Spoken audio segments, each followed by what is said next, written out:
नमस्कार, मैं शेखर त्रिवेदी।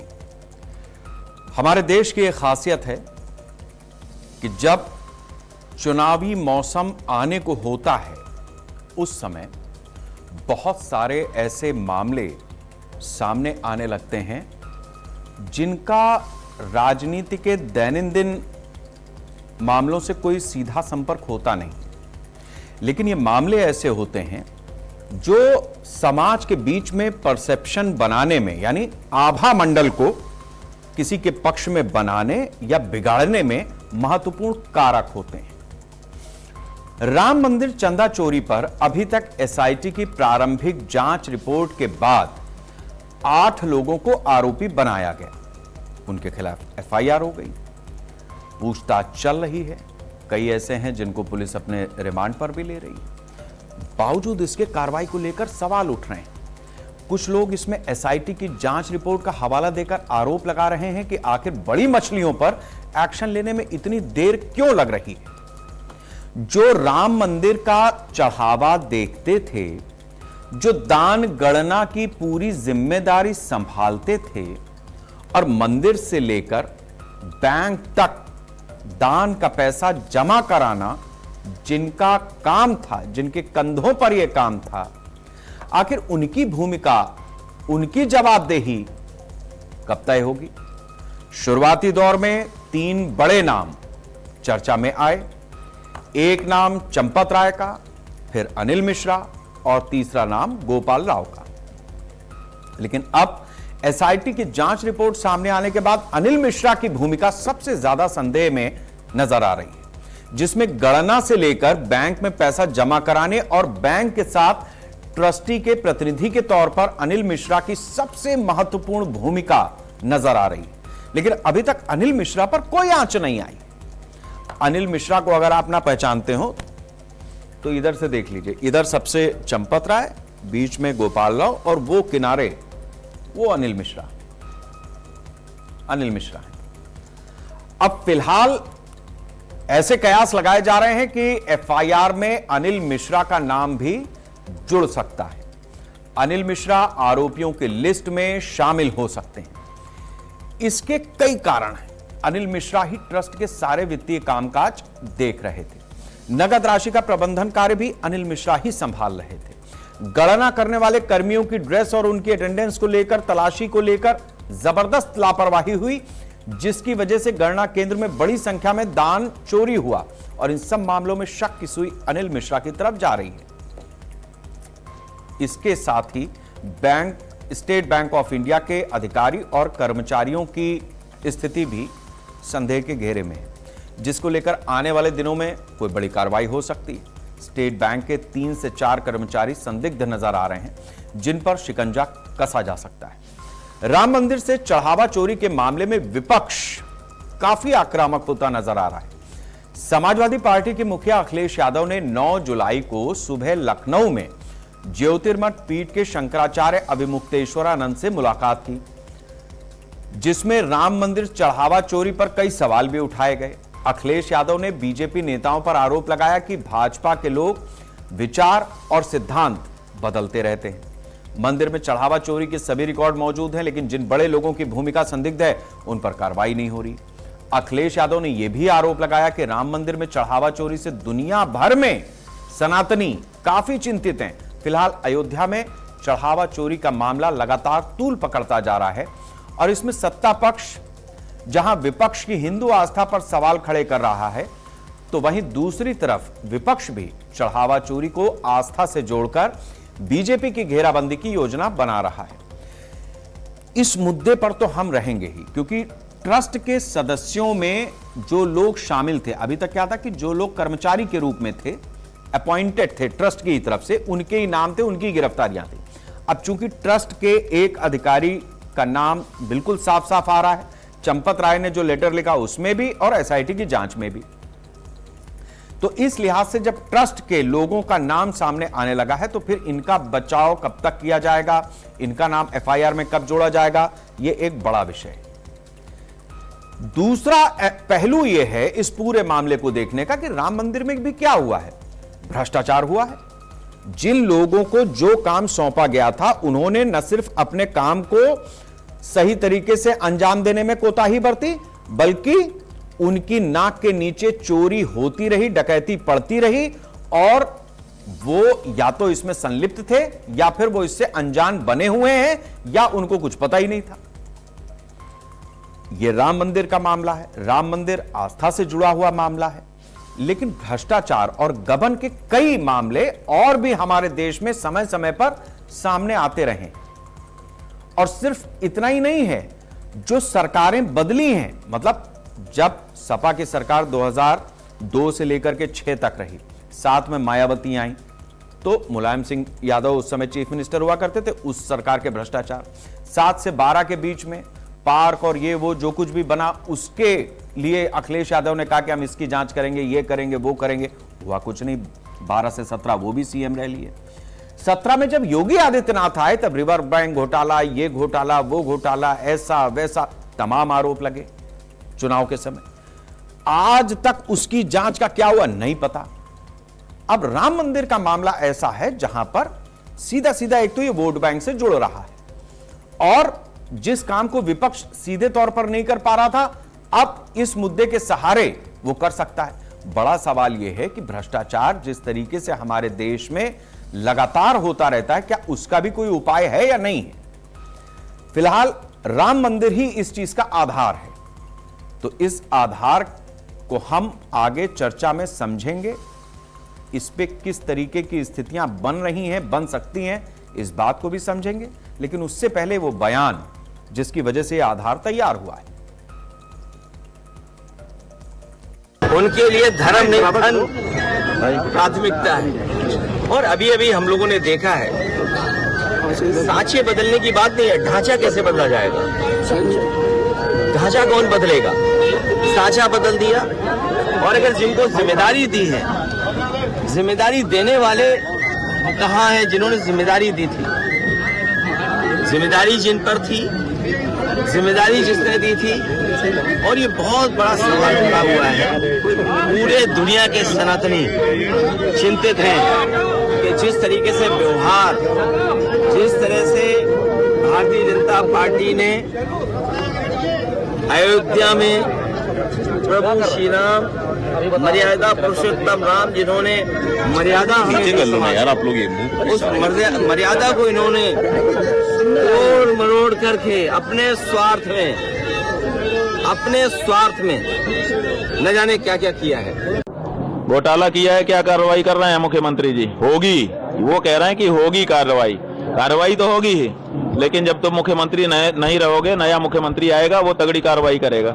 बिल्कुल सही कह रहे हो मुख्यमंत्री जी, कार्रवाई तो होगी। जो पार्टी सनातन विरोधी रही हो, जिसने राम भक्तों की हत्याएं करी हो, जिस पार्टी ने रामचरितमानस पे जलाए जाने के लिए चुप्पी साध रखी हो, जिस पार्टी ने राम पथ पे परिक्रमा के लिए रोक लगाई हो, जिस पार्टी ने अपने शासनकाल में शंकराचार्य अभिमुक्तेश्वरानंद जी को लाठियों से सड़कों पर पिटवाया हो, वे आज उन्हीं अभिमुक्तेश्वरानंद जी को क्या कार्यक्रम करने जा रहे हैं।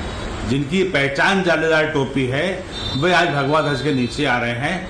यह जो है सबसे बड़ा जो ढोंग है, यह जनता देख रही है, और इसका जवाब वह अपने वोट के आधार पर जल्दी ही देगी।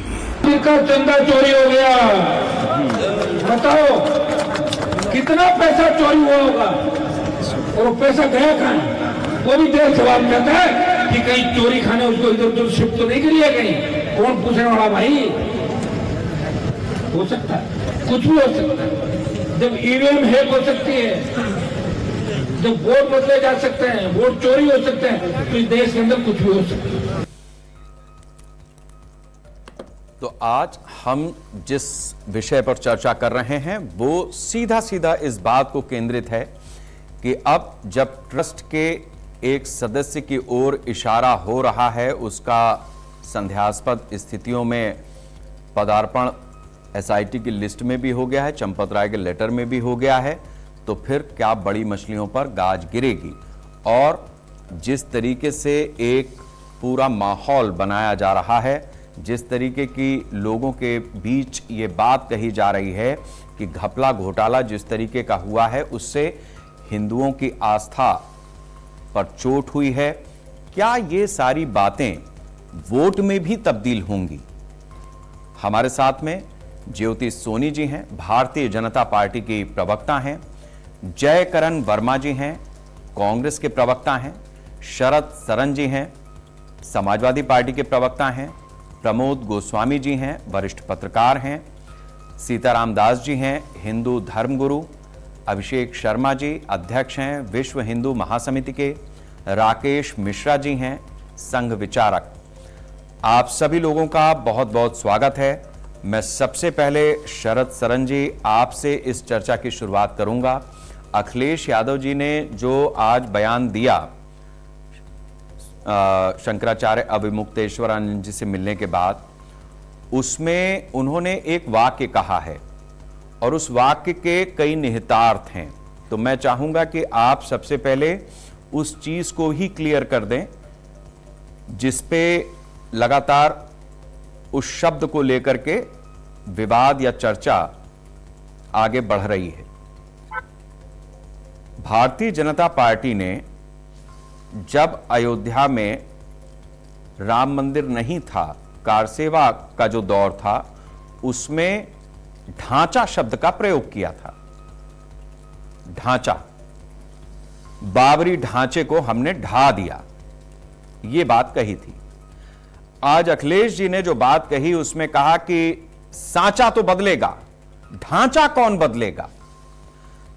तो ये जो ढांचा कौन बदलेगा, इसका मतलब क्या है? आज तो जो ढांचा है वो ढांचा नहीं, वो राम मंदिर है, उसके अंदर रामलला विराजमान है, वहां उनकी प्राण प्रतिष्ठा हो चुकी है, दुनिया देख चुकी है। अब सवाल इस बात का है कि सांचा बदलने से मतलब तो ठीक है कि आप ट्रस्ट में बदलाव कर देंगे, ढांचा कौन बदलेगा? मतलब इशारा बड़ा है। सनातनियों के साथ साथ ढांचे को भी अब चर्चा में लाया जा रहा है। बीजेपी के लिए ढांचा कुछ और था, अखिलेश जी की बात से ढांचा वर्तमान का मंदिर लगता है।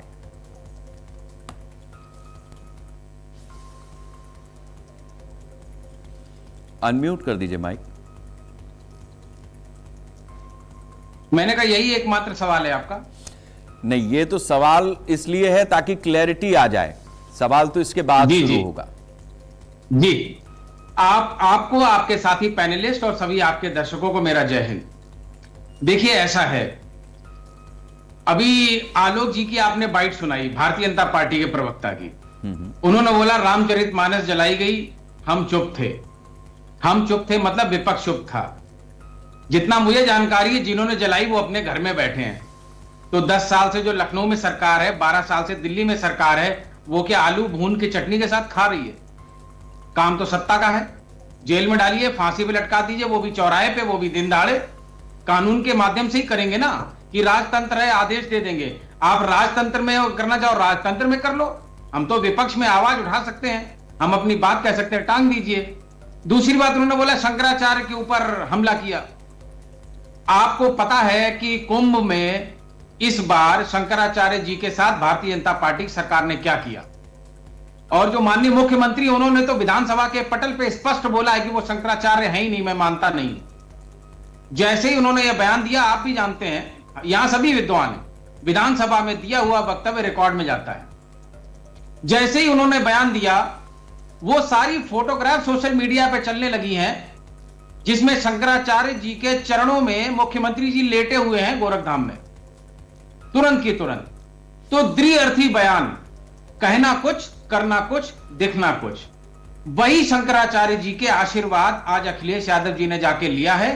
साथ में यह भी जानकारी देना चाहूंगा, जब उन पे पुलिस ने लाठीचार्ज किया था तो उस समय के माननीय मुख्यमंत्री हमारे नेता अखिलेश यादव जी स्वयं गए थे प्रयागराज, और उन्होंने शंकराचार्य जी से प्रशासन की गलतियों के लिए क्षमा मांगा था व्यक्तिगत तौर पर। और आप तो जानते हैं, हिंदू धर्म में करुणा हृदयी हैं, शंकराचार्य जी ने उसी समय उनको क्षमा किया। और हम लोग लगातार अपील करते रहे वर्तमान माननीय मुख्यमंत्री जी से कि आपने विधानसभा में नकारा है कि वो शंकराचार्य नहीं है, ये तो ज्यादा बड़ा अपराध है। आपके पुलिस ने बदतमीजी की, प्रशासन ने की, वो अलग। आप विधानसभा जो लोकतंत्र का वर्तमान का मंदिर है, आप उसमें बोल रहे कि वो शंकराचार्य नहीं है। आपको तुरंत हेलीकॉप्टर से प्रयागराज जाना चाहिए, उनके पैरों पर लेट के माफी मांग लेना चाहिए। लेकिन अहंकार और घमंड देख लीजिए भाजपाइयों का, ये शंकराचार्य को शंकराचार्य नहीं मानते हैं। दूसरा सबूत ले लीजिए, जब राम मंदिर पे पताका लहराई गई, किसी भी शंकराचार्य को आमंत्रित नहीं किया गया और सभी शंकराचार्य कहते रहे कि ये वक्त सही नहीं है। जो भी पामिस्ट्री वगैरह का सिस्टम है, मुझे तो धर्म का इतना ज्ञान नहीं है, लेकिन उन्होंने बोला है ये वक्त सही नहीं निकाला गया। तो भाजपाइयों ने बोला ये शंकराचार्य समझते ही नहीं है कुछ। यहां उत्तर प्रदेश में लोकसभा के चुनाव में वोट पड़ना है, ये कौन से समय निकालने की बात कर रहे हैं? और उसके बाद क्या हुआ?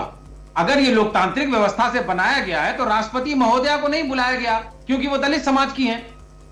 और जो वोट मांगने के लिए जाते हैं और हर बार कहते हैं कि जाति की बात नहीं होनी चाहिए, वो मंचों से चिल्ला चिल्ला के बोल रहे थे मैं पिछड़ों का प्रधानमंत्री हूं, मैं पिछड़ों का प्रधानमंत्री हूं। उन्होंने जाके पताका लहराई और बाहर आके उन्होंने क्या बोला? उन्होंने बोला कि विश्व में आज से नया दौर चलेगा, नया काल चलेगा। काल समझते हैं ना, मतलब जो हमारा कैलेंडर में एडी चलता है, जो क्रिश्चियन कैलेंडर हम यूज कर रहे हैं, अब वो 2000 साल का कैलेंडर बंद, क्योंकि मोदी जी तो विश्व गुरु हैं, ब्रह्मा के अवतार हैं चंपत राय जी के हिसाब से। तो उन्होंने, ब्रह्मा जी के अवतार ने बोला आज से पहली तारीख शुरू। जनता ने अवधेश पासी जी को लोकसभा में भेज के बता दिया कि हिंदुस्तान का जनमानस आपको क्या समझता है। काश 3-4 साल में कुछ सुधार आया होता तो आज ये नौबत नहीं आती कि गली गली में लोग इनको चोट्टा बोल रहे हैं, चंदा चोट्टा, चढ़ावा चोट्टा। सोचिए, बड़ी इतनी हिकारत की नजर से देख रहे हैं। और आप सांचे और ढांचे की बात कर रहे हैं, उसका भी जवाब ले लीजिए। जो वो सांचा और ढांचा बोल रहे हैं, मैं उसको विस्तार से बता देता हूं। सांचा यानी सरकारें और पार्टियां बनाने के तरीके बदल सकते हैं आप। ढांचा यानी संघ और भारतीय जनता पार्टी का 100 साल का इतिहास नहीं बदल सकते। इस ढांचे को कौन गिराएगा? स्वतंत्रता संग्राम में जीरो, भारत छोड़ो आंदोलन में अंग्रेजों के साथ, और जब काला पानी मिली तो 7 बार माफीनामा लिखा। और जो गांधी का नाम दुनिया में हो गया, उस नाथूराम गोडसे ने मारा जो इन्हीं का सदस्य था, और बाद में उसी के पूजन की फोटो दुनिया ने देखी हैं। इन पे कई बार बैन लगा, इसलिए ये देश के गद्दार हैं, इनका मन, चरित्र, काम सब काले हैं, इसलिए टोपी काली है। तो वो यही, अरे सीताराम दास जी, स्वामी जी, आप भी संघ में है क्या? आपने उंगली उठाई इसलिए पूछा। जी जी, तो जो शेखर जी, इनका जो ढांचा है वो कौन बदलेगा? क्योंकि इन्होंने बोला था कि हम कौन सा वो महाभारत बनाएंगे, कुछ नाम दिया था, अखंड भारत बनाएंगे। ऑपरेशन सिंदूर के बाद गायब हो गया वो नक्शा, सिर्फ ट्रंप के एक फोन करने से। कौन सा ट्रंप? अब की बार ट्रंप सरकार।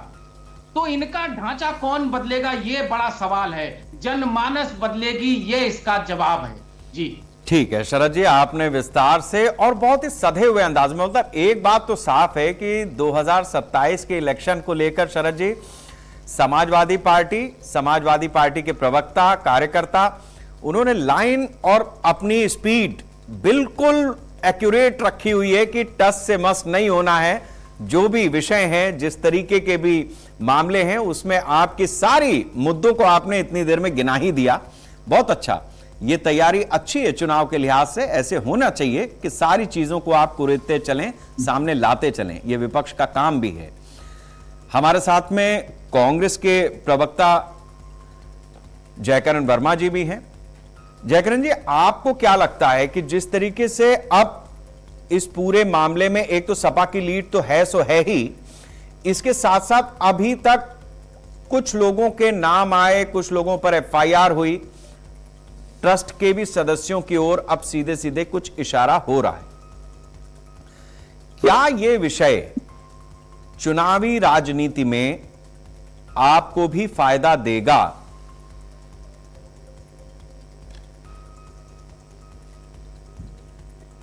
देखिए शेखर जी, मैं एक बात आपसे कहना चाहता हूं। मैं हमेशा से इस पक्ष में रहा हूं कि इस देश में जो मेन मुद्दा है, जिसके कारण आज ये देश हमारा असहज है, उस मुद्दे से हम ध्यान भटका करके हम 1 नाम, 2 नाम, 4 नाम या 5 नाम लेकर के हम मेन मुद्दे से भटक जा रहे हैं। सरदार वल्लभ भाई पटेल जी ने संघ को, आरएसएस को, राष्ट्रीय स्वयं संघ को किस लिए बैन किया था, इस पर हमें चर्चा करना चाहिए। आज जितने लोगों ने जो करने का काम किया वो नाम मुद्दा माने नहीं रखता।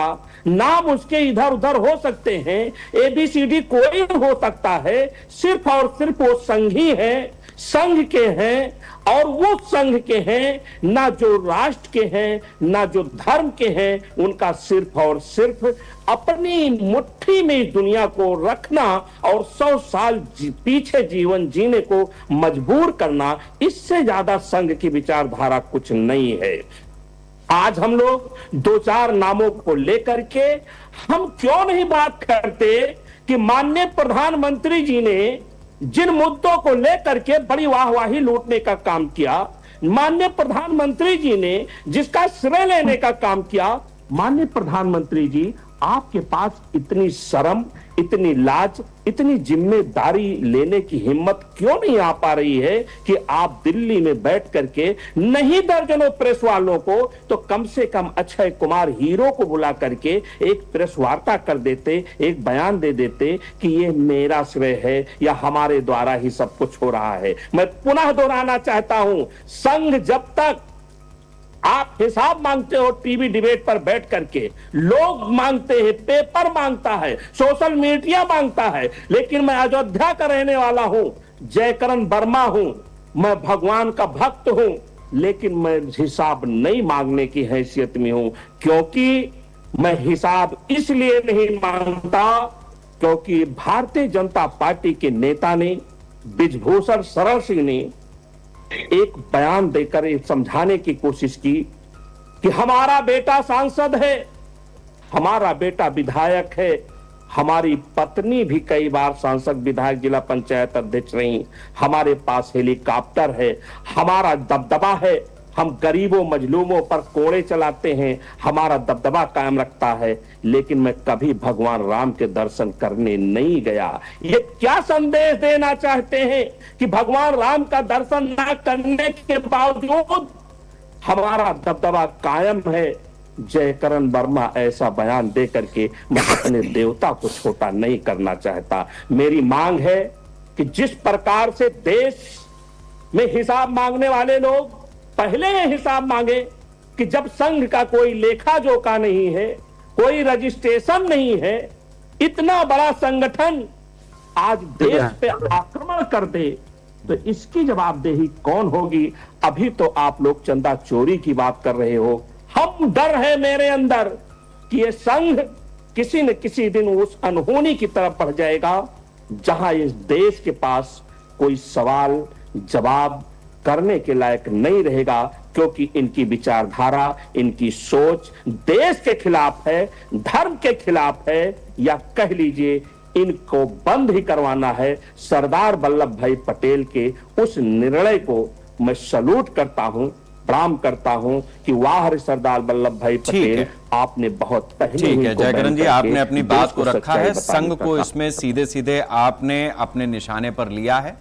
बगैर देर किए मैं बीजेपी के बजाय सीधे राकेश मिश्रा जी का ही रुख करता हूं। राकेश जी, अब ये जो लड़ाई है कांग्रेस और समाजवादी पार्टी की बात सुनकर के दो चीजें बड़ी स्पष्ट हैं। कांग्रेस अपने आप को एक विचार के रूप में देश के सामने रखती है और आपके विचार पर, यानी जो संघ का विचार है, उस पर अटैक कर रही है। समाजवादी पार्टी ने जो अपनी लाइन ली है, जो अभी तात्कालिक घटनाएं हो रही हैं उसके साथ में पूर्ववर्ती घटनाओं को जोड़कर और उनकी लकीर स्पष्ट दिखाई देती है। इस मामले में जो आरोप अभी जयकरण जी ने और शरद जी ने संघ को लेकर के लगाए हैं, आपका क्या स्टेक है?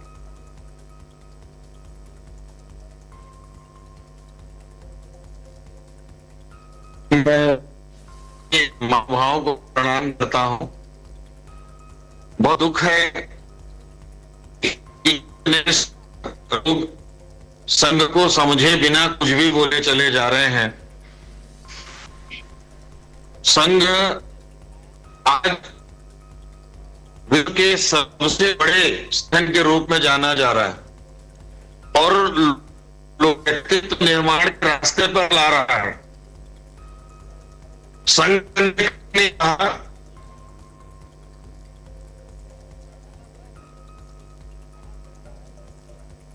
मुझे लग रहा है राकेश जी आप नेटवर्क में थोड़ा सा आ जाएं तो ज़्यादा बेहतर होगा। आपकी आवाज़ भी कट रही है और हमको पूरी मिल भी नहीं पा रही है।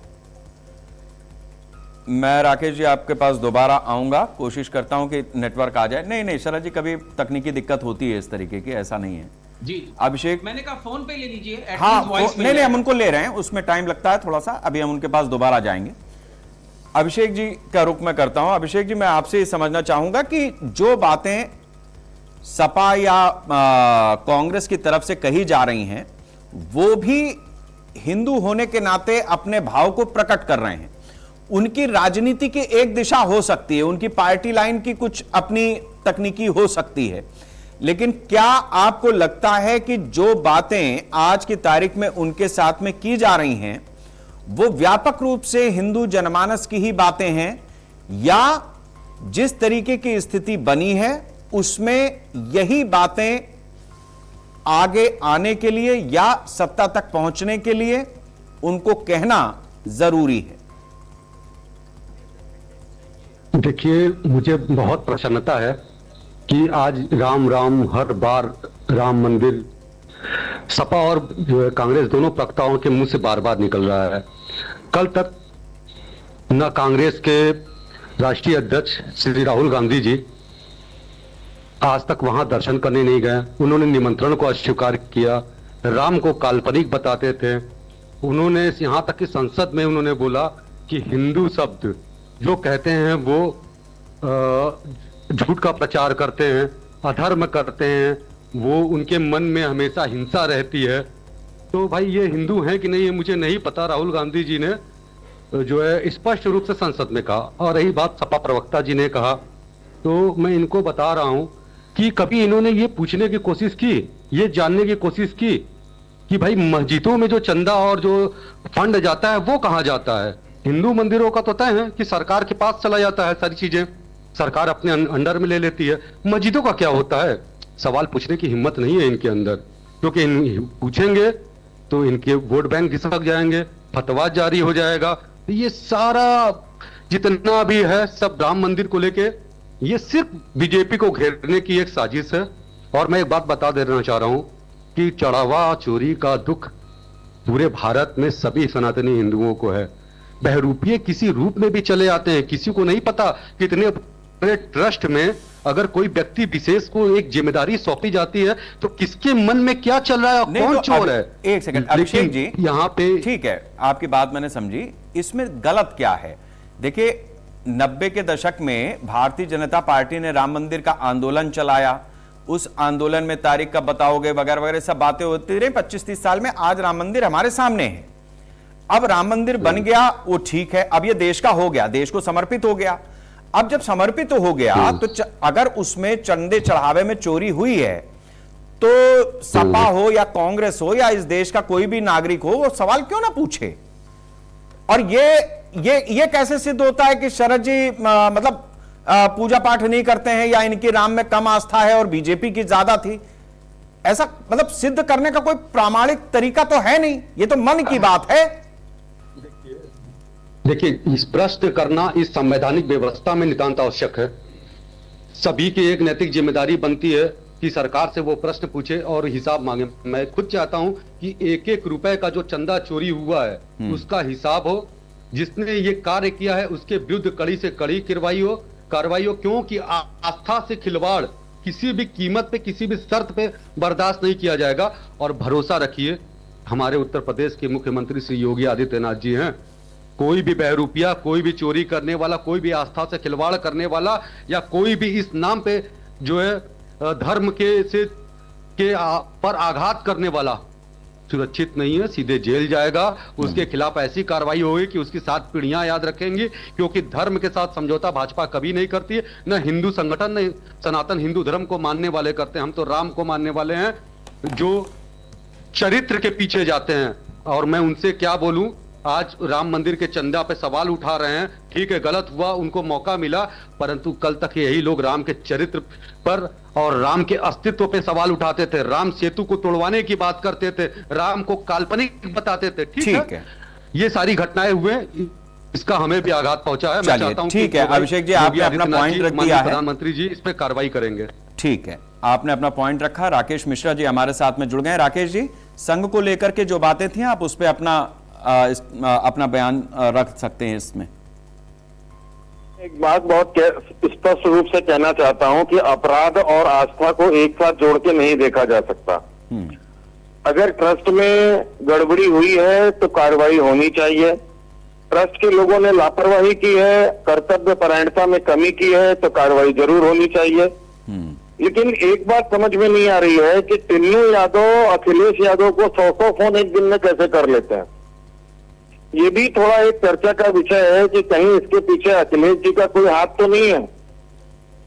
भ्रष्टाचार को संस्कार के साथ बिल्कुल नहीं जोड़ा जा सकता। इसको लेकर के अखिलेश जी ने ट्वीट कर दिया है कि अगर इस तरीके की चीज है तो वो सामने आए, और वरना वो मानहानि का दावा करेंगे, वो खुद FIR करेंगे। नहीं, समाचार पत्र में ये प्रकाशित हो चुका है। और मैं एक और बात बोल रहा हूं मेरे बड़े भाई कि भ्रष्टाचार को संस्कार से जोड़कर नहीं देखना चाहिए। ठीक है, जो पार्टी सनातन विरोधी है, हाँ, और आजकल परशुराम का अवतार ले रही है, उसके पास अभी नया नया राम का नाम जपना उन्होंने शुरू किया है। कुछ दिन और जपेंगे तो शायद उनके संस्कार में, उनके कामकाज में हमको और अच्छाई देखने को मिल सकती है। अब बड़ी मछली छोटी मछली है, अगर उनको कुछ मालूम है तो वो बोल सकते हैं। माननीय शंकराचार्य जी का मामला सुप्रीम कोर्ट में विचाराधीन है, तो इसलिए हम उस पर कोई टिप्पणी करना नहीं चाहते। पास में आना जरा हमारे। अगर मान लीजिए कि अगर किसी भी पार्टी को बहुत ज्यादा परेशानी हो रही है तो भाई कोर्ट है, रिपोर्ट करे, सुप्रीम कोर्ट जाए, हाई कोर्ट जाए, जिला कोर्ट जाए। लोग जाना नहीं चाह रहे हैं। अभी थोड़ी देर पहले जब बातचीत हो रही थी तो मेरा कनेक्शन हटा था। मेरा एक और प्रश्न था, एक भाई साहब संघ के बारे में बहुत अनर्गल टिप्पणी कर रहे थे। मैं चीज ये जानना चाहता हूँ, ऐसी कौन सी आवश्यकता आ गई जब आदमी को अपना आइडेंटिटी छिपाना पड़ा? कोई व्यक्ति फिरोज खान था, उसको अपना नाम गांधी करना पड़ा। ऐसी क्या मजबूरी थी? आप चर्चा कीजिए ना इस विषय पर। हम में से तो कोई आदमी अपना नाम नहीं बदल रहा, आप भी अपना नाम नहीं बदलना चाहते हैं। और जो मामला सुप्रीम कोर्ट तक पहुंचा और जिसके लिए सुप्रीम कोर्ट ने कहा कि भी हम जो जांच चल रही है उससे हम संतुष्ट हैं, तो उसके बाद फिर और बात करने की क्या आवश्यकता है? मैं एक और बात कह रहा हूं कि जिस उत्तर प्रदेश के चुनाव के लिए जितनी लंबी चौड़ी ये सब व्यूह रचना रची गई है, क्या इनके पास कोई अल्टरनेट है? विपक्षियों के पास कोई इनके पास मत है? ये सब अपनी अपनी दखली बजा रहे हैं कि हाँ भाई ऐसा ऐसा हुआ। ये कभी एक मंच में ना आए थे, ना आएंगे, ना आ सकते हैं। तो इसलिए लोकतंत्र के लिए तो इनको कम से कम इस तरह की भाषा का इस्तेमाल नहीं करना चाहिए। जनता को बरगलाने का काम नहीं करना चाहिए। हम लोग राम भक्त हैं, हम अपनी समस्या जो भी है हम लोग संभाल लेंगे। राकेश जी ने जहां तक राष्ट्रीय स्वयं सेवक संघ की बात थी, राष्ट्रीय स्वयं सेवक संघ ने राम मंदिर के आंदोलन का नेतृत्व किया। नेतृत्व करने के बाद उसने ट्रस्ट बनाकर अपना काम ट्रस्ट वालों को दे दिया। और यदि ट्रस्ट ने गलत काम किया है तो ट्रस्ट को सजा मिलनी चाहिए, ट्रस्ट के लोगों को सजा मिलनी चाहिए। देश के लिए और भी बहुत सारे ऐसे विषय हैं जिस पर हमको बात करनी चाहिए। बहुत सारी ऐसी चीजें।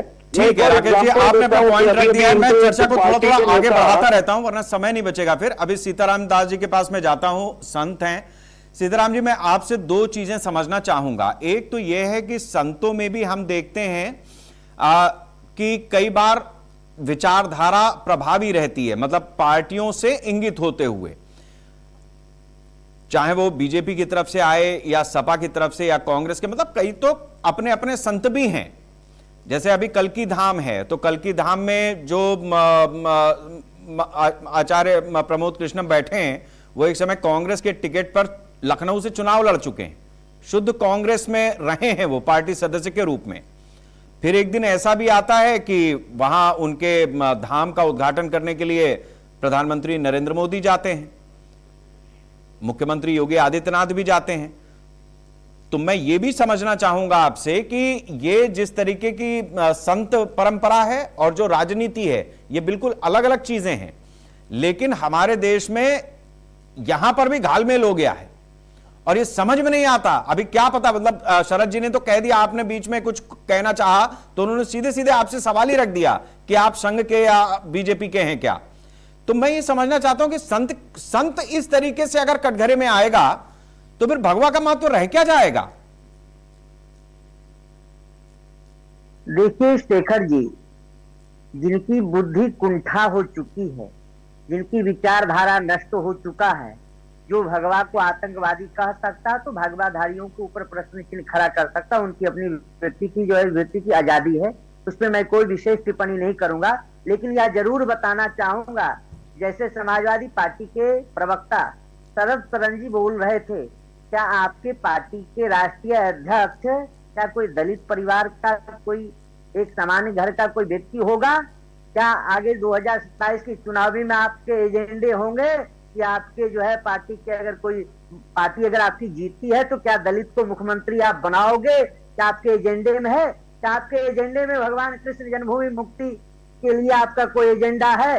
नहीं है। ये सब सिर्फ पीडीए की बात करते हैं और परिवार डेवलपमेंट एजेंसी, परिवारवाद वाले लोग आज राष्ट्रवाद पे विचार कर रहे हैं, आज सनातन पे विचार कर रहे हैं। साधु संत होने के नाते सर्वजन हिताय सर्वजन सुखाय की भावना रखना मेरा एक अपना नैतिक जिम्मेदारी बनता है कि हमारे राष्ट्र का उत्थान कैसे हो, हमारे देश का उत्थान कैसे हो, विश्व बंधुत्व की भाईचारा की बात कैसे हो। सर्वे भवन्तु सुखिनः सर्वे सन्तु निरामया सर्वे भद्राणि पश्यन्तु मा कश्चित् दुःख भाग भवेत् की भावना करना होता है हम लोग को। हम लोग तो विश्व की कल्याण की भावना करता हूँ। अयम निजो वेति गणना लघु चेतताम उदार चरितानाम वसुधैव कुटुम्बकम की बात करता हूँ। अब देखिए संघ परिवार पर इतना बड़ा आपने अपजस लाया, क्या किसी कट्टरपंथी संस्थान पे आप बोल पाओगे?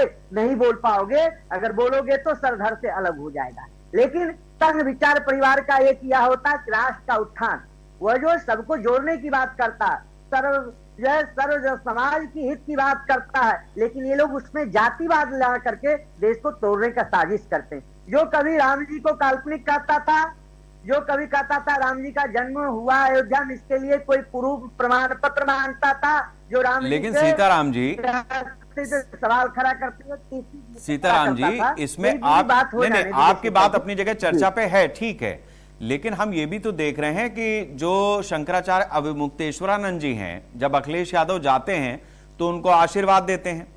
उनका अभी हमने बयान भी सुनाया, वो कह रहे हैं कि सजा तो मिलेगी और मुख्यमंत्री ही देंगे, लेकिन ये नहीं कोई और। तो अब शंकराचार्य भी एक बात कह रहे हैं, आप भी एक बात कह रहे हैं।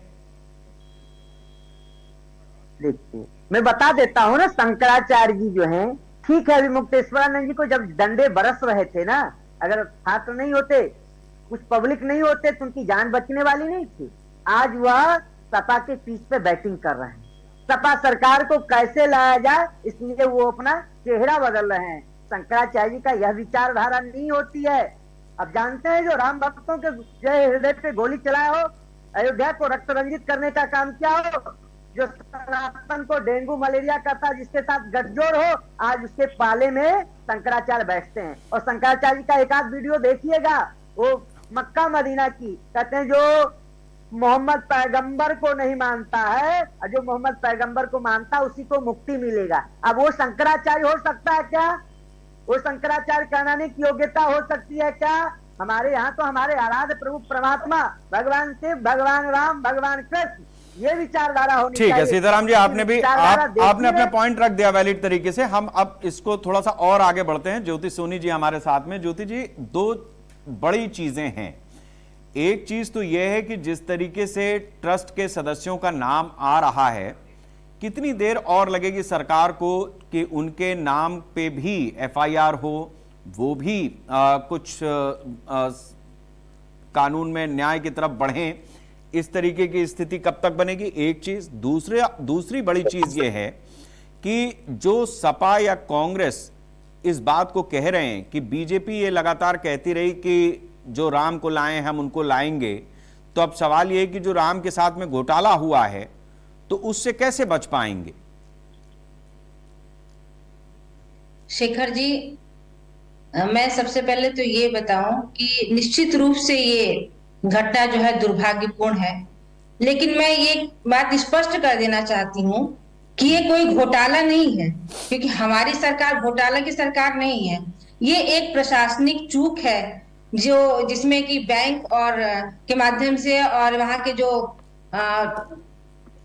कुछ लोगों के द्वारा जो किया गया है, लेकिन ये प्रशासनिक चूक है। और चूंकि हमारे प्रदेश के हमारे मुख्यमंत्री जी ने साफ स्पष्ट संदेश दिया है कि कोई भी इसमें जो भी दोषी होगा कोई बच नहीं सकता है, और त्वरित कार्रवाई हुई 24 घंटे के अंदर एसआईटी का गठन करके और 8 आरोपियों को गिरफ्तार करके और उस पर त्वरित कार्रवाई हो रही है। और हमारी सरकार ऐसा नहीं कि कोई भी घटना होती है तो उसका जो कोर्ट के माध्यम से जो पिछले पूर्व सरकारें थी सपा के और अन्य सरकारें जो रही हैं उनके में तो कोई भी एफआईआर दर्ज नहीं होता था। उसमें जो है आपको कोर्ट के माध्यम में कोर्ट में जाकर के एफआईआर दर्ज कराना पड़ता था। लेकिन हमारी सरकार एकदम स्पष्ट है कि कहीं भी कोई भी अगर दोषी पाया गया, गलत कार्रवाई की गई तो उस पर हमारी सरकार दंडात्मक कार्रवाई करेगी और दोषियों के खिलाफ जो है जाकर के उसको नेस्ते नाबूद करेगी। क्योंकि हमारे मुखिया का स्पष्ट ये उन्होंने कहा है कि दूध का दूध और पानी का पानी होगा। और रही बात जो अभी आज जो अखिलेश जी जो जाकर के शंकराचार्य जी के चरणों में बैठ करके जो राजनीतिक गोते लगा रहे थे, ये वही अखिलेश जी है जो उनके कार्यकाल में शंकराचार्य जी पर लाठियां चलाई गई थी। आज वो राजनीतिक रोटी सेकने के लिए घड़ियालू आंसू बहा रहे हैं। ज्योति जी, ये बात आ चुकी है, मेरे ख्याल से इस पे हम ज्यादा समय ना दें तो ज्यादा बेहतर रहेगा। आपने अपनी बात रख दी है, आपका कहना यह है कि मुख्यमंत्री जी इस पर कार्रवाई करेंगे और दोषियों को सजा मिलेगी। प्रमोद गोस्वामी जी हमारे साथ में। सर, मैं विलंब से आया, मैंने कहा कि सबसे एक बार बात हो जाए तो फिर आपका व्यू लिया जाए, बेहतर रहेगा। मैं आपसे दो चीजें समझना चाहूंगा। एक तो यह है कि अब ट्रस्ट में जिस तरीके से सीधे सीधे कुछ लोगों का नाम आ रहा है, क्या हम ये माने कि ये कार्रवाई इसी दिशा में आगे बढ़ेगी और दोषी जो हैं उनको सजा मिलेगी? और जिस तरीके से इस पर राजनीति हो रही है, क्या उसका भी फायदा विपक्ष को मिल सकता है या मिलना चाहिए जिस तरीके की स्थिति बनी है? क्योंकि ब्रीच ऑफ ट्रस्ट तो हुआ है, वो ट्रस्ट की तरफ से हो या सरकार जो कुछ भी कर रही है उसमें जनता के पहलू से हो। क्योंकि ब्रीच ऑफ ट्रस्ट, भ्रष्टाचार को लेकर के हमने अपनी चर्चा की शुरुआत में भी यह बात कही कि जब अखिलेश यादव 2012 में सरकार में आ रहे थे तो उन्होंने मायावती सरकार के घपले घोटालों को बहुत ही लाइमलाइट में रखा था। इसी तरीके से जब 17 में योगी आदित्यनाथ सरकार बना रहे थे उस समय उन्होंने अखिलेश के दौर के भ्रष्टाचार के मामलों को रखा था। ऐसे अलग अलग प्रकारांतर में सरकारें, चुनाव से पहले पार्टियां अपनी बात सामने वाले के भ्रष्टाचार उजागर करती आई हैं, लेकिन कार्रवाई किसी ने की नहीं आज तक। तो कुल मिलाकर के योगी पर भरोसा तो जता रहे हैं सब, लेकिन इस मामले में और उस मामले में जो उन्होंने चुनाव के समय पे बात कही थी, फर्क क्या है? घपला घोटाला तो वो भी था, घपला घोटाला ये भी है। यहां राम चूंकि आस्था से जुड़े हुए मामले हैं, वो बीजेपी का एक कोर वोट बैंक कैरी करते हैं, तो वो चीज आ गई। लेकिन मसला भ्रष्टाचार का है,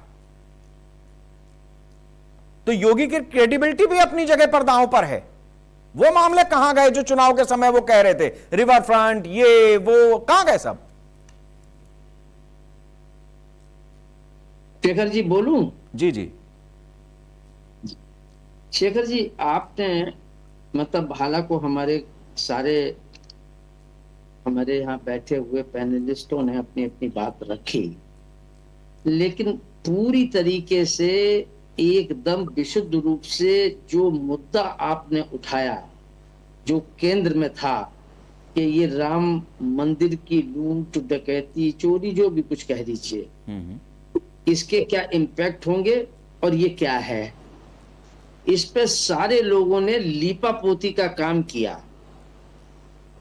बेसिक बात यह है शेखर जी कि 14 में जब भारतीय जनता पार्टी चुनाव लड़ रही थी लोकसभा का, तो उसने कांग्रेस के ऊपर भ्रष्टाचार के तमाम आरोप लगाते हुए कि इसने पूरे देश को लूट डाला, और अपनी जगह पर कहीं ना कहीं वो आरोप या कहीं ना कहीं वो चीजें, चाहे वो खनन का हो, कोयला का हो, चाहे वो BSNL का हो, वो घोटाले हुए थे और भारतीय जनता पार्टी ने उस मुद्दे को बड़ी प्रमुखता से उठाया था और देश की जनता ने उस पर मोहर लगाई और इनको सत्ता में लाके खड़ा कर दिया।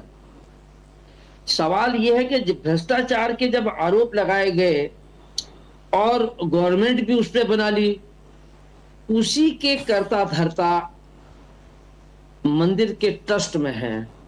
उसमें सपा का कोई नहीं है, बसपा का नहीं है, कांग्रेस का नहीं है, वामपंथियों का नहीं है या कोई और किसी धर्म का नहीं है। तो ये वही लोगों ने जब ये मंदिर को लूट लिया तो इस पर नाना प्रकार के उस पर ढक्कन ढकने का क्यों? उसका जो हो गया ये तो सामने उसके टीवी फुटेज है, उसको आप बचा नहीं सकते, लिपापोती कितनी भी कर लें। लेकिन वो जो फुटेज हैं वो तो साक्ष्य सामने, प्रत्यक्ष साक्ष्य हैं।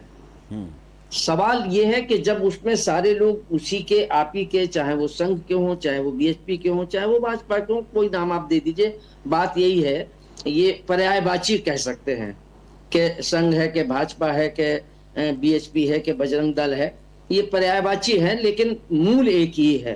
तो वहां थे, तो इसमें आखिर SIT की जांच हुई तो इसमें क्यों सारे लोगों को जो कस्टोडियन थे, भाई आप कस्टोडियन हैं तो जिम्मेदारी तो कस्टोडियन की होती है, वो उसको क्लीन चिट क्यों, उसका जिक्र क्यों नहीं, या उसका SIT में जो भी होता उसका आधार देते कि ये इसलिए नहीं है, इनका कोई, ये निर्दोष है, कस्टोडियन बिल्कुल निर्दोष है। उस समय वो धतराष्ट्र की भूमिका में थे, उनको दिखाई नहीं दे रहा था क्योंकि उस समय मतलब उनको दिखाई नहीं देता था, सीजे लफंगों ने सब लूटपाट और डकैती डाल दी। ये कौन सा तर्क है इसमें, ये कौन सी जांच है, सवाल उठेंगे। और भारतीय जनता पार्टी पर इसलिए सबसे ज्यादा सवाल उठने का सवाल उठता है कि भारतीय जनता पार्टी अकेली एक पार्टी ऐसी रही है, ऐसा जनमानस पर परसेप्शन है, जो भ्रम था वो अब टूटा है कि भारतीय जनता पार्टी नैतिकता की बात करती है, भारतीय जनता पार्टी जो है वो धर्मावलंबी है, भारतीय जनता पार्टी जो है वो उसका चाल चलन चरित्र बिल्कुल एकदम साफ है। तो फिर ये डकैती कैसे पड़ गई? तो यही वही लोग, और भगवान राम को लूट लिया गया। जिस मतलब आप ये देखिए, भगवान धर्म के मामले को लेकर, भगवान राम के मंदिर के मामले को लेकर फर्श से अर्श पर जो पार्टी आई, उसके लोगों को इस बात का भी इल्म नहीं रहा, इस बात की भी मतलब ये नैतिकता नहीं बची कि हम जिस आधार पर सत्ता में आए हैं, जिस वो केंद्र बिंदु है, हम वहीं लूटपाट चोरी चकारी कर लेंगे, ये कह के नहीं बचा जा सकता है। हाँ, अगर इसमें सपा के होते, इसमें बसपा के होते तो बात समझ में आती कि साहब ये हमारी विचारधारा के नहीं है, बात ठीक थी। लेकिन ये तो आपकी ही विचारधारा के, संघ की पृष्ठभूमि के। ठीक है, तो प्रमोद जी इसका क्या मतलब निकाला जाए? आंदोलन BHP के आंदोलन में राम मंदिर के उसमें मैं चूंकि 1 महीने रह के मैंने अयोध्या में कवर किया है शेखर जी, तो मैंने वहां उस आंदोलन को नजदीक से देखा है और सारे साधु संतों ने उसमें अपनी अहम भूमिका निभाई है। उस ट्रस्ट में एक भी साधु संत नहीं। ठीक है, मैं यही समझना चाह रहा हूं आपसे, मैं ये समझना चाह रहा हूं कि जो चीज अब तक भ्रम में थी वो अब मान लीजिए वो भ्रम टूटा है, तो इस टूटने के बाद मैंने जो चर्चा के शुरुआत में सवाल पूछा था शरद जी, जिसका जवाब देते हुए कतरा रहे थे कि सांचा कौन बदलेगा, ढांचा कौन बदलेगा, ये बात वापस घूम करके चर्चा के आखिरी हिस्से में वहीं पर आकर के खड़ी हो रही है कि सांचा और ढांचा। देखिए, इसको शेखर जी सांचे और ढांचे को जो बात कही गई है, शायद अखिलेश जी ने शायद कही है, जैसा आपने बताया, मैंने सुना नहीं, आपने भी बताया। ढांचा तो अब किसी की ताकत नहीं जो बदल सके, वहां भगवान राम विराजमान हो गए हैं, वो विश्व में किसी की ताकत नहीं है। बाकी तो छोड़ दीजिए कि उस ढांचे को कोई बदल सके। ढांचे को बदलने का काम तो भाजपा ने, संघ ने, विश्व हिंदू परिषद ने कर दिया। और तभी ये सारी मतलब जो सत्ता में भी उस नाते आ गए। जहां तक सांचे की बात जो कही है वो शायद प्रतीकात्मक ली जानी चाहिए। वहां ढांचे से मतलब ढांचे को वहां हटा के फिर बावड़ी खड़ी कर देने का अर्थ नहीं लिया जाना चाहिए, और लिया जाता है तो राजनीति से प्रेरित है और गलत है। ईमानदारी से चलना चाहिए। लेकिन सांचे की बात जरूर है कि जो सांचा बनाया गया था ढांचे को बचाए रखने के लिए, ढांचे को आगे बढ़ाने के लिए, राम की मर्यादा को बनाए रखने के लिए उस सांचे को बदलने की जरूरत है, या उस सांचे में ईमानदार लोगों को लाने की जरूरत है, जहां तक मैं समझ पाया हूं। बाकी और प्रबुद्ध लोग बैठे हैं वो समझ सकते हैं। चलिए ठीक है, मैं ठीक है प्रमोद जी, आपने बड़ी बात कही है। मैं इस चर्चा के आखिरी हिस्से में हूं। शरद जी, मैं बहुत जल्दी से समझना चाहूंगा कि जो सांचा तैयार हो वो किस तरीके का हो। क्या आपको लगता है कि इसमें कुछ ऐसा होना चाहिए जिससे फिर इस तरीके की स्थिति ना बने? जो सांचा और ढांचा से बात शुरू की थी, मैं भी चाहता था आप ये सवाल हमसे पूछें। बहुत बहुत धन्यवाद। प्रमोद गोस्वामी जी बहुत वरिष्ठ पत्रकार हैं, मैं इनको देखता रहता हूं, इनके सामने बोलना भी सम्मान की बात है। मैं वो लाइनें पढ़ देता हूं ताकि चीजें स्पष्ट हो जाएं। जनता ने भाजपाइयों की नाकाबंदी कर दी है। जो लोग दूर से बैठकर आरोप लगा रहे हैं, लगता है उनकी भी इस महाकांड में हिस्सेदारी है। उनकी आमदनी की नहर बंद हो गई है, इसलिए छटपटा रहे हैं। सिर्फ खांचा नहीं, पूरा ढांचा बदलना चाहिए, पूरा ट्रस्ट भंग होना चाहिए। सजा सिर्फ घोड़े या लगाम को नहीं, कोचवान को भी मिलनी चाहिए। अब आप समझ लीजिए कि किस ढांचे की बात हो रही। ठीक है, अब ठीक है, मैं ज्योति जी आपसे जानना चाहूंगा कि क्या ये ढांचा आपको लगता है कि जो दरक रहा है उसको बदलना और नए सांचे को बनाना इस समय बीजेपी के सामने सबसे बड़ी चुनौती है?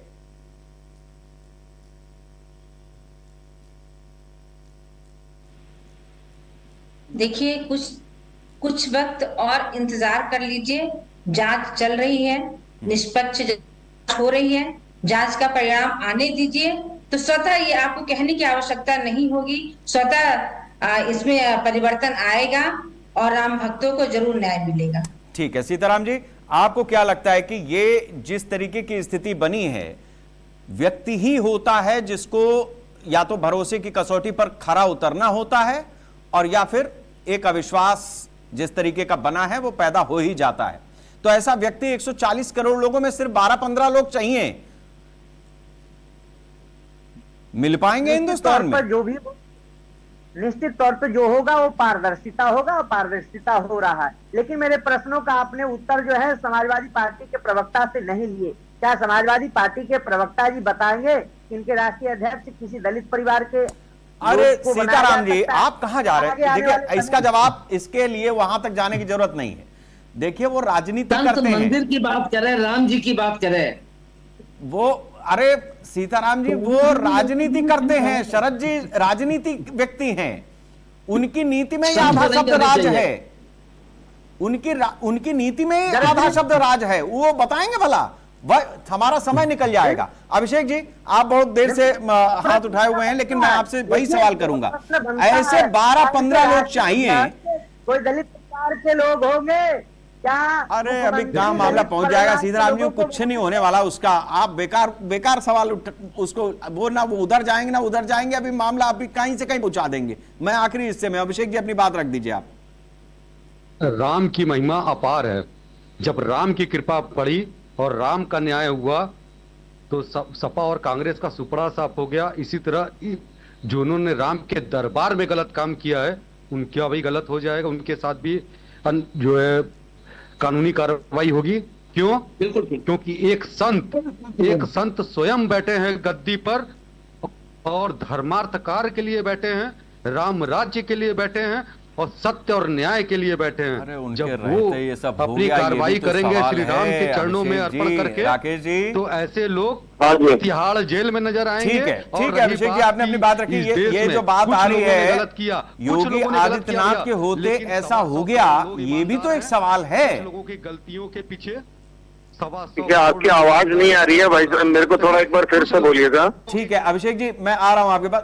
राकेश जी, मैं आपसे ये जानना चाहूंगा कि जिस बात को कह रहे हैं कि योगी आदित्यनाथ हैं तो भरोसा है कि इस पूरे मामले में न्याय होगा, लेकिन यह भी तो सवाल है कि उनके रहते हो गया, अब तो जो डेंट लगना था वो लग चुका, बाकी सब तो सफाई ही है। देखिए भाई साहब, अपराधी का कोई चरित्र नहीं होता है और योगी आदित्यनाथ आस्था के केंद्र हैं। और मैं बिल्कुल स्पष्ट कह रहा हूं कि अगर ये घटना हुई है तो इसके ऊपर बहुत कड़ी कार्रवाई होगी। और ऐसा बिल्कुल नहीं है कि बड़े लोगों का ध्यान नहीं है, सारे लोगों का ध्यान है। और नए लोग जो भी आएंगे वो पूरी पारदर्शिता के साथ काम करेंगे और कभी भी ऐसा नहीं महसूस होगा कि ऐसी घटना की दोबारा पुनरावृत्ति हो। चलिए ठीक है, मेरे पास आज समय इतना ही था। बहुत बहुत शुक्रिया आप सभी मेहमानों का हमारे साथ इस चर्चा में शामिल होने के लिए। जिस तरीके से ट्रस्ट के सदस्यों पर आंच आना शुरू हुई है, यह यकीन मानिए कि आने वाले दिनों में यह विकराल आग बहुत दूर तक फैलेगी। इस आग में कई चेहरे हो सकते हैं जो झुलसे हुए नजर आए, कई लोग ऐसे हो सकते हैं जो इसकी लपटों में घिरे हुए नजर आए। बड़ी चीज यह है कि जो लपटों में घिरे हुए नजर आएंगे, उस आग से बाहर जो तमाशा देख रहे होंगे, वो भी घूमकर मौका मिले तो ऐसी आग का सामना करने के लिए या ऐसी आग में हाथ तापने के लिए बेकरार ही रहते हैं। उनकी कोशिश आग बुझाने की होती नहीं है। इसलिए जिस तरीके की स्थिति हमारे देश में बनी हुई है, 12-15 लोग ट्रस्ट में ईमानदार हो सकते हैं, क्यों नहीं हो सकते, लेकिन यह विडंबना है कि माया देख करके राम को भूलना, यह अपने आप में एक बड़ा आस्था का सवाल बचा रह जाता है कि जब राम की शरण में पहुंच गए, बावजूद उसके माया मोह से बाहर नहीं निकल पाए और उसी माया में लिप्त हो गए जो भक्ति भाव के साथ राम के श्री चरणों में अर्पित हो रही थी, तो फिर आप समझ सकते हैं कि इस देश में बातें जितनी भी हो रही हैं, पार्टियां जितनी भी तरह की बातें कर रही हैं, वो सब उस आग में सिवाय हाथ तापने से ज्यादा कुछ और है नहीं। बेहतर यह होता कि पार्टियां अगर वास्तव में राम की ही सोच रही होती तो इस आग को बुझाने की भी कहीं कोशिश दिखाई देती। नमस्कार।